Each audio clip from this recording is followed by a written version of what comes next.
ओम शांति। बुद्धिमानकर बुद्धि ज्ञानर सागर परमात्मांकर बुद्धिमान आत्मिक संतान मानंकु शुभ सकाळर शुभ अभिनंदन शुभेच्छा सुस्वागतम सुप्रभात। कुहा जाए विश्वासे मिलई हरि तर्के बहुदूर। एकदा जड़े धर्मपरायण राजांकर दरबार रे जड़े साधु ईश्वरंकर नाम कीर्तन करी करी आसी पहुँचिले। राजा तांकु पचारिले, हे महात्मा, आपण ईश्वरंकु देखिछंती? साधु कहले, हाँ देखिछि एवं देखुछि मध्य। राजा कहले, काहीं मु तो देखि पारु नाही। साधु कहिले, तांकु देखिबा पई हेले एही चर्म चक्षु नुहे, दिव्य चक्षु दरकार। राजा कहले, काहीं? ईश्वर तो सचराचरे विश्वर मालिक, तुमको देखा जाउछंती अथच मोते काहींकी देखा जिबे नाही। साधु कहले, विश्वास रे ही ईश्वर प्राप्त होइथांती, तर्करे नुहे। हाँ, जुक्तिसंगत प्रश्न होई पारे जिज्ञासावशत, किंतु तर्करे नुहे। कथारे अछि ना, अल्प विद्या भयंकरी।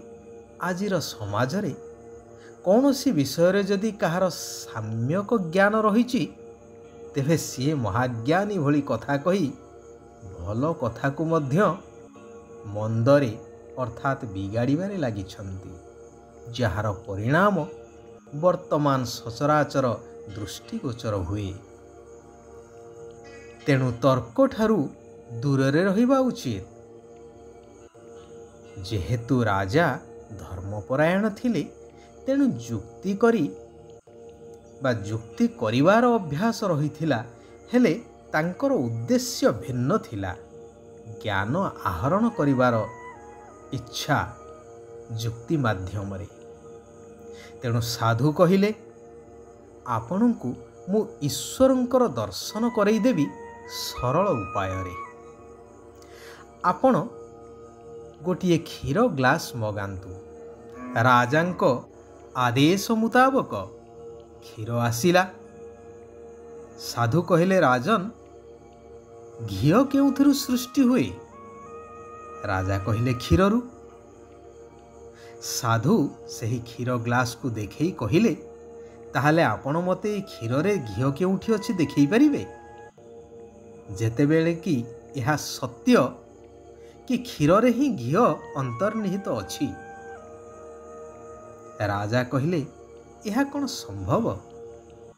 एथिपाई तो अनेक प्रकारर प्रस्तुति दरकार। क्षीररु दही, दहीरु लहुणी, लहुणीरु जाई घी। साधु कहले, राजन, मु भाबुछि आपणଙ୍କୁ एबे आउ बुझेइबार आवश्यकता नाही। एई संसार सागर को एकाग्रता द्वारा सिद्ध कले ज्ञान प्राप्त हुए।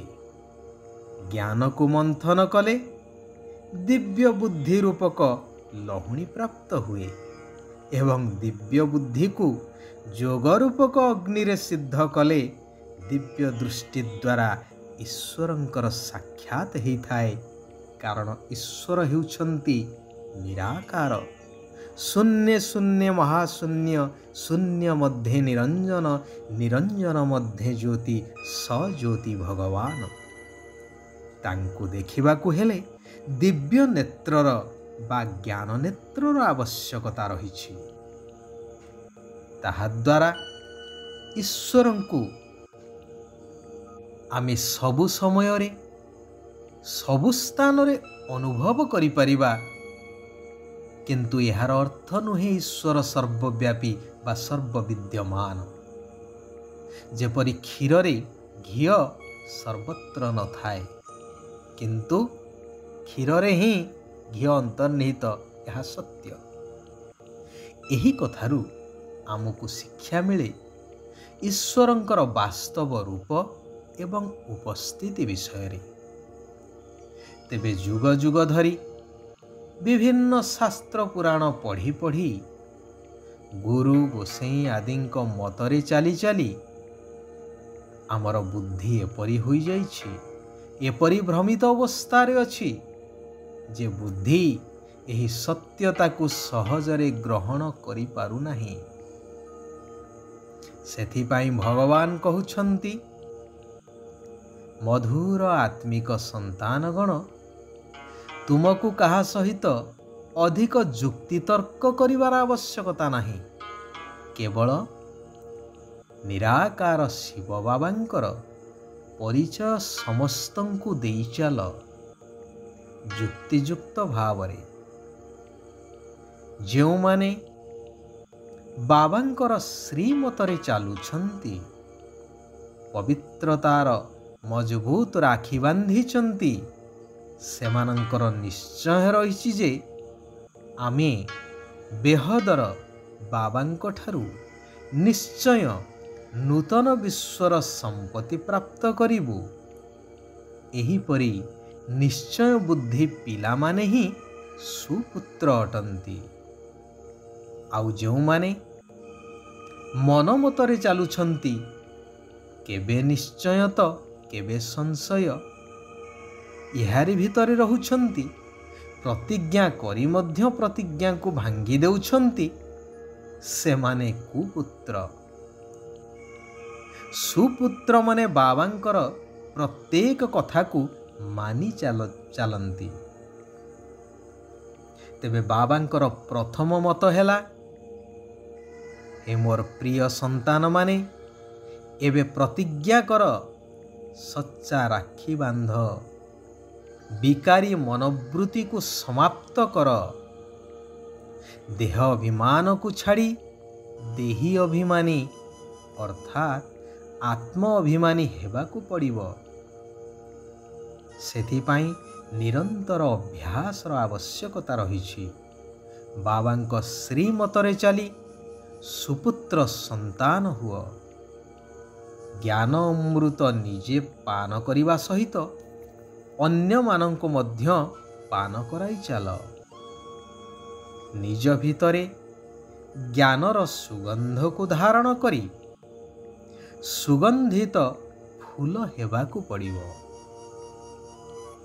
ଶିବ ବାବା କହୁଛନ୍ତି, ଯଥାର୍ଥ ଯୋଗ ଏବଂ ଈଶ୍ୱରୀୟ ସେବା ବା ଆତ୍ମିକ ସେବାର ଡବଲ ତାଲା ଦ୍ୱାରା ନିର୍ବିଘ୍ନ ରହୁଥିବା ବ୍ୟର୍ଥର ଅନୁଭୂତି ଠାରୁ ମୁକ୍ତ ହୁଅ।